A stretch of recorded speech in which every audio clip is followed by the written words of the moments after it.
10 বছরের call list বের করতে পারবেন। চাইলে সিমটা যেদিন কিনছিলেন সেই লিস্ট আপনি বের করতে পারবেন। খুবই প্রয়োজনীয় একটা ভিডিও, এখন কাজে না লাগতে পারে, কোনো না কোনো একদিন কাজে লাগবে।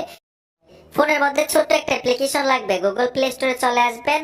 গুগল প্লে স্টোরে এসে সার্চ বক্সে লিখতে হবে E2PDF, লেখার সাথে সাথে কাঙ্ক্ষিত অ্যাপ্লিকেশনটা চলে আসবে। লোগোটা দেখুন, এখান থেকে ইনস্টল করে নেবেন।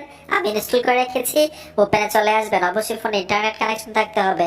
এখানে টিকমার্ক দিতে হবে, আমি টিকমার্ক দিয়ে দিলাম। তারপর নিচে টাচ করে দিবেন, নিচে কন্টিনিউ লেখা আছে, যেহেতু কল লিস্ট দেখতে চাই উপরের অপশনটাতে ট্যাপ দিবেন। এখানে দেখুন বর্তমান তারিখটা চলে আসছে, ঠিক আছে। বর্তমান তারিখ থেকে পিছনের কত বছরের দেখতে চান এখানে সিলেক্ট করতে হবে। আমি 1 বছরের দেখবো, 2023 সাল দিয়ে দিলাম। যেহেতু অল কল দেখবো উপরের অপশনটা সিলেক্ট থাকতে হবে। এখানে জাস্ট কিছু একটা সংখ্যা লিখে দিবেন, অক্ষর দিবেন, যেমন আমি SK দিয়ে দিলাম। নিচে দেখুন একটা অপশন আছে, এই অপশনটাতে টাচ করতে হবে। এই যে দেখুন পুরো 1 বছরের কল লিস্ট আমার মোবাইলে চলে আসলো, ঠিক আছে, মোবাইলে।